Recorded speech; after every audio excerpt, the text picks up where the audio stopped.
Ici, vous avez une maquette de l'époque qui représente l'époque du prophète Mohammed sallallahu alayhi wa sallam.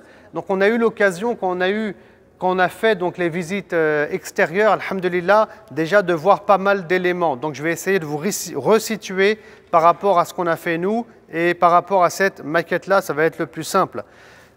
Et je vais peut-être aussi rajouter d'autres éléments. Donc moi, je vous avais dit que l'hôtel, il était situé dans cet endroit-là, environ, bien entendu. Hein. Pardonnez-moi, mais ça sera du environ. D'accord. Et quand on est sorti de l'hôtel, on a traversé la route. Je vous ai dit que plus loin, il y avait la maison d'Abu Bakr as-Siddiq, comme c'est écrit ici, hein, Dar Abi Bakr. C'est bon?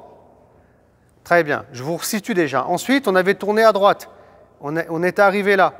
Donc c'est ici, à ce niveau-là, qu'il y a aujourd'hui, même ici, à ce niveau-là, ouais, qu'il y a la grande horloge. Vous avez vu, c'est ici qu'il y a la grande horloge.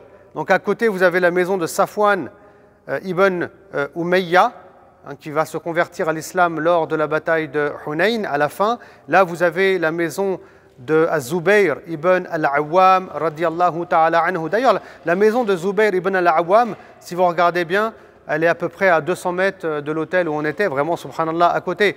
Donc, Zubayr ibn al-Awwam, c'est toute une famille, masha'Allah, il était marié à la fille d'Abu Bakr as-Siddiq qui s'appelle Asma, qui était la demi-sœur de Aïcha. Et tout à l'heure, je vous ai parlé de Abdullah ibn Zubayr, vous vous souvenez, hein? Donc, lui, c'est le papa, justement. Hein? Donc, il s'appelle Zubayr ibn, le fils de Al-Awwam. Vous voyez, donc, il y a plein d'éléments. Donc, après, on avait marché là, je vous avais dit, à l'horloge. Non, l'horloge, elle est plutôt située, excusez-moi, oui, elle est située dans cette région-là. Ensuite, on avait marché, et là, il y avait le mont Safa. Hein, et là, c'est la montagne de Abu Qubays. Vous avez vu? Donc, je vous ai même dit qu'il y avait le palais royal qui commençait là, qui montait un peu sur le mont Abu Qubays.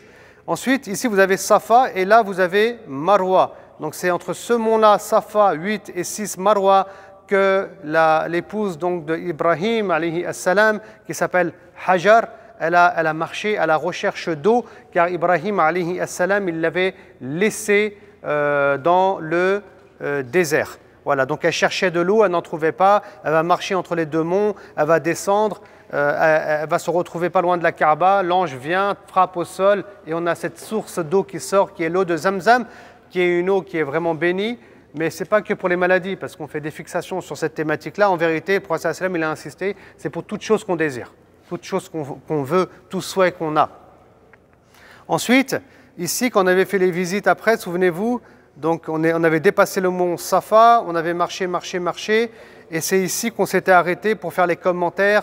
Et en 4, on a la maison du prophète, où est né, le prophète sallallahu alayhi wa sallam, et c'est une bibliothèque aujourd'hui, comme on a pu l'observer. Vous voyez, donc là vous avez le mont Abu Qubays, et là vous avez ici alors là vous avez Jabal Omar, même s'il n'y a pas la pancarte qui n'est pas au bon endroit, et là vous avez Abu Qubays.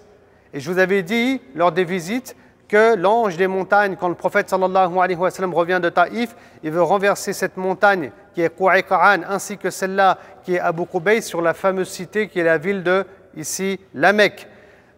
Et donc ensuite, donc là vous avez Marwa. Là, vous avez donc le quartier des Bani Hashim. Là, c'est marqué Shi'ab Abi Talib. Vous avez vu, c'est ici qu'ils se sont retirés, les Bani Hashim et les Bani Al-Muttalib, lors du boycott économique et social qui a eu lieu contre les Bani Hashim et les Bani Al-Muttalib. Là, je ne pourrais pas te dire, hein, sincèrement, où est-ce qu'il habitait ici, Abu Sufyan. C'est marqué ici, Abu Sufyan. Donc, c'est une probabilité que ce soit leur quartier, effectivement. Non. Non, on le demandera peut-être à Khalid tout à l'heure, Inch'Allah, quand il sera là, on lui demandera. C'est possible, donc c'est peut-être une erreur ici à voir avec Khalid quand il viendra, Inch'Allah. Donc Dar al-Arqam, oui, excuse-moi, merci. Dar al-Arqam, donc c'est pas loin, alors c'est ici, en 7. C'est là qu'il y avait Dar al-Arqam, Ibn Abi al-Arqam, merci pour ce rappel, n'hésitez pas à me rappeler d'ailleurs. Hein. Donc au pied du mont Safa, et je vous avais dit que c'est ici aussi au pied du mont Safa que se trouvait le clan des Bani Makhzoum. Et à la Mecque, le prophète sallallahu alayhi wa sallam, il ira chez ce jeune garçon qui s'appelle Al-Arqam, Ibn Abi Al-Arqam, qui avait seulement 17 ans, et c'est ici, dans cette demeure, qu'il va transmettre les versets du Coran Et il va transmettre les versets du Coran donc aux musulmans, à ceux qui embrassent l'islam. C'était un lieu tenu secret. C'est même ici que Omar ibn al-Khattab, il va venir pour embrasser l'islam officiellement. Ouais, c'est ici qu'il va venir pour embrasser l'islam officiellement. Et ensuite ici donc vous avez la route qui va aller jusqu'à la grotte de Hira. Et il y a à peu près 6-7 km et c'est ici aussi la zone de persécution qui commence. Quant au cimetière Al-Mu'alla, il est dans cette région-là, comme on a pu le voir, où sont enterrés Khadija, Abu Talib et d'autres. Voilà, donc ça c'est une petite maquette plutôt sympathique de la ville, qui représente un peu la ville du prophète sallallahu alayhi wa sallam à son époque. Merci, barakallahu fikum.